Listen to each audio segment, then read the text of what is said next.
So what is it about the narcissist that you feel like you can't let go? What do you think needs to happen? So some people will say that you just need to cut off their supply, and that is absolutely true. You need to cut off their supply to your energy, the amount of focus that you're putting into them and playing into their games. But somebody recently said something that I totally disagree with.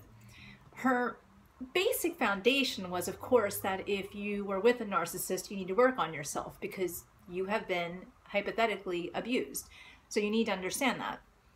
But her attitude was that it was this spiritual kind of energy, and you just thinking about him was putting energy into him. And what I don't like about that is that it turns it around like it's still your fault.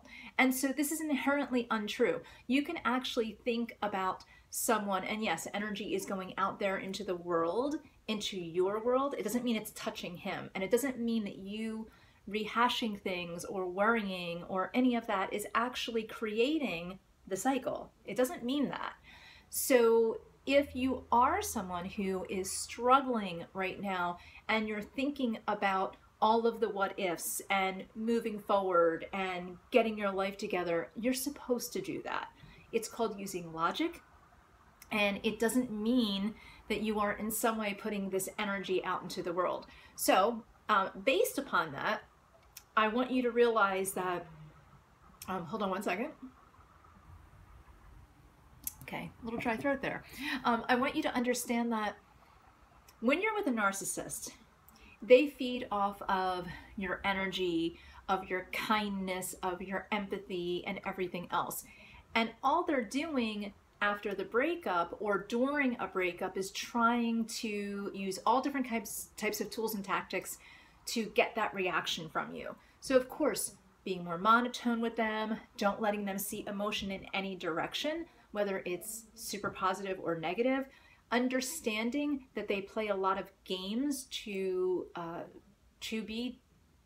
really get your energy from you. But it's not more of a spiritual energy that they're looking for. They're looking for a one-upmanship, okay? They're always going to be better than you. They're always going to be smarter, funnier, more affluent, know more about X, Y, and Z. So they will also be very dangerous, okay? They're already dangerous, but they can be very, very dangerous. So for instance, if they're playing a game where there's a custody over a pet, over a child, over part of the house, whatever it is that they have custody over, okay? And they want to argue that, they will use sometimes the pet, the child. They could injure the pet or the child or part of the house. This is not uncommon.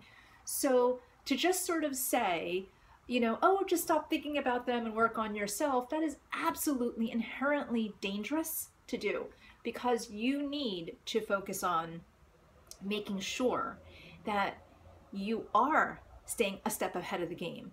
You can work on yourself you don't have to make it black and white. You don't have to say, okay, I'm not going to think about them and I'm not going to put that energy out there and then work on myself.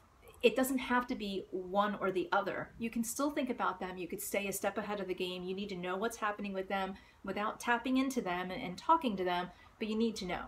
So it's very important that, yes, you start to work on yourself, but don't worry so much about what they're doing. The other aspect that is really important is that a lot of times what happens is, especially with women, we tend to, when there is a narcissistic male, we tend to say, well, it's because I had empathy and it's because I have all this energy and I'm such a giver and all of that. I don't want you to think that those attributes are the problem, okay? So everybody has met a narcissist. It doesn't mean that everybody has too much love to give, okay?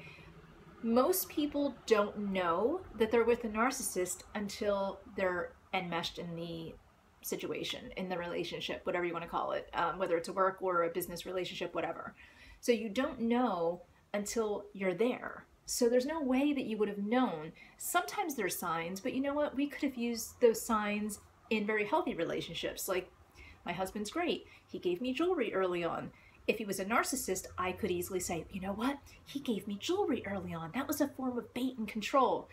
You know what? Nice people do nice things. Narcissists will do nice things. It doesn't mean that every single thing that they do is because they're a narcissist, and it doesn't mean that the nice person who's doing something is a narcissist. So don't look for those kind of clues on why you did it or why you were there. Just know you were. Work on yourself. And it is true that it takes time. I will tell you, it can take 6 months to a year. A narcissist doesn't give up easy because they still are thinking that they have some kind of a power. So they're going to keep digging after you. So let it go. It'll be 6 months to a year at least before a narcissist really lets go of their hooks. And even if they find other people to suck up their energy and exude power over them, they're not going to forget that you exist. Many narcissists, males especially, have 1, 2, 7, 8 women in their lives, whether they're relationships or coworkers or whatever, that they are playing this game with. So don't think that you're the only one that they're doing this with, and understand that you do need to keep your boundaries, but you also need to preserve who you are. Don't change who you are or think that what you're thinking right now means that they should that in some way what you're doing is in some way controlling any part of them. It's not. So as long as you stand your ground, protect yourself, and you know what, you're going to need to think through it, and it's okay to do that. It's how you're going to make logic and move forward and heal. So I hope this has helped you.